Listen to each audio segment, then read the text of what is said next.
Svet spremlja spremembe, ki se trenutno dogajajo v Venezueli. Sinoči se je zgodilo nekaj, za kar nisem verjela, da bom dočakala.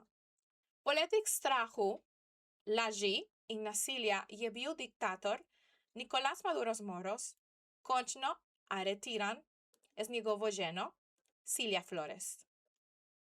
ZDA so strateško bombardirale glavno mesto Caracas in druge okoliške vojaške položaje.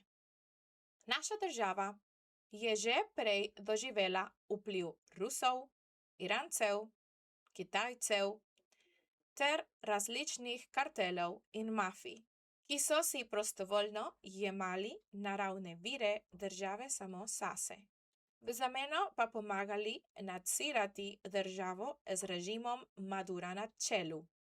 Danes nisem bila presenečena samo jaz, ampak tudi Venezuelci, ki živijo po vsem svetu. Danes je prvi korak odprtje vrat svobode za vse prebivalce. Toliko let smo živeli s občutkom, da se nikoli ne bo nič spremenilo, da je vse izgubljeno. Večkrat je bilo obljubljeno, da bo režima konec, da bo opozicija končno zmagala. Danes prvič po več letih čutim olajšanje, ker se je končno nekaj premaknilo. To ni veselje. To je misel na vse, ki so trpeli, na vse, ki jih ni več, in na vse, ki še čakajo na svobodo.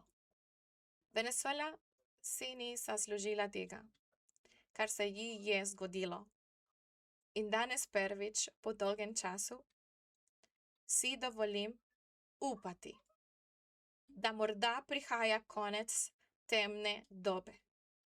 Pri več let sem gledala, kako moja država razpada, kako ljudje trpijo in kako družine razpadajo, ker ni bilo druge izbire. Vsi člani družine in prijatelji, ki že vedo, kaj se je zgodilo, so nepopisno evforični in se že veselijo, da bodo morda končno lahko odšli domov. Jaz še posebej. Vem, da bo še nekaj časa trajalo, da se bodo stvari zares spremenile. Ampak nekje moramo začeti. Hvala za poslušanje. Que viva una Venezuela libre.